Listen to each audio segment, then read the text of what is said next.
Hello sir, this is M.vamsi Krishna from section A. My roll number is 620156.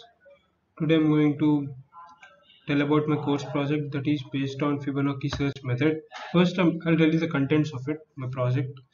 First I'll give you the introduction about it. Next I'll give you the algorithm. I'll just tell you how this algorithm works. Next I'll give you the limitations of it. After that I'm going to tell you the numerical example. I'm going to show you the numerical example so that you'll get an idea on how this Fibonacci search method works, and after that I'll just show you a code on the Fibonacci search method in CPP, and after that I'll tell you the applications. After that I'll show you the references of it. Yeah, the Fibonacci search method introduction.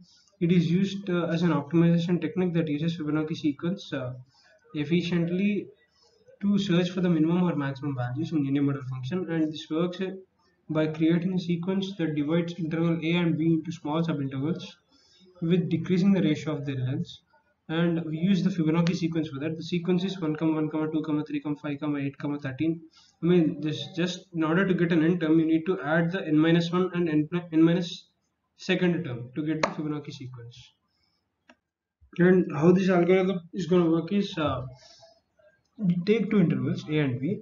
Between these intervals, by using this formula, given formula, rho is the value which changes, it keeps on changing by changing the intervals, and by using the formula, write the values, derive the values, get the values of x1 and x2.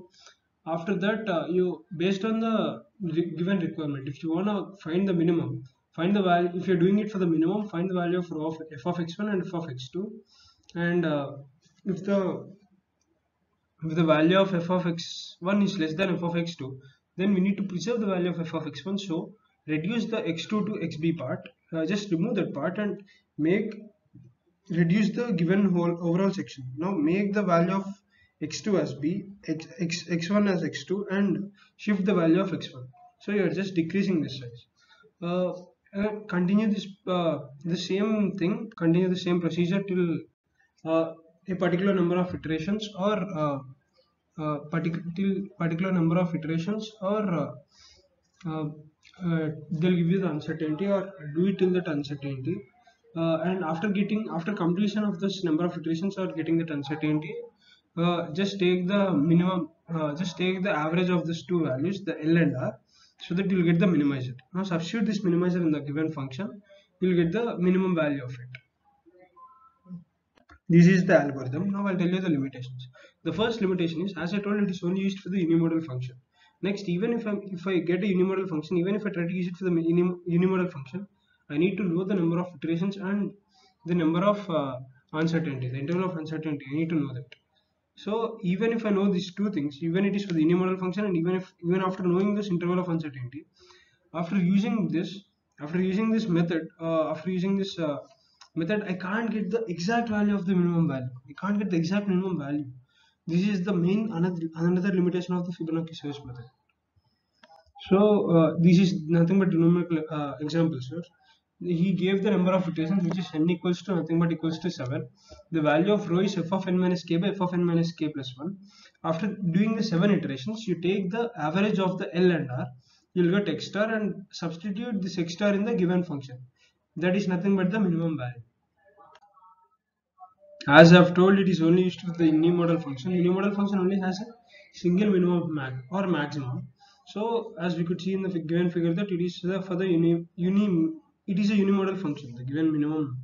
The given function is a unimodal function. So you could use Fibonacci definitely to that given numerical example, as you could see in this notes, and in the numerical aperture example.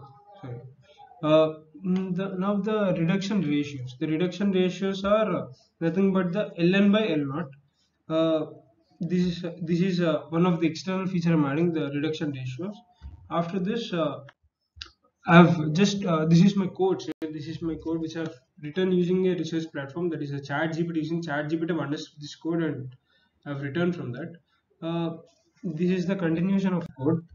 This is the continuation of code. First, you have to take the f of x1 and f of x2. You need to initialize the value of b. If the value here, the double f1 equals to f of x1 and double f2 equals to f of x2. If the value of f of x1 is less than f of x2, you need to shift to the left. So the value of b becomes x2, the value of x2 becomes x1, the value of f2 becomes equals to f1, and you're moving the x1 to the left side.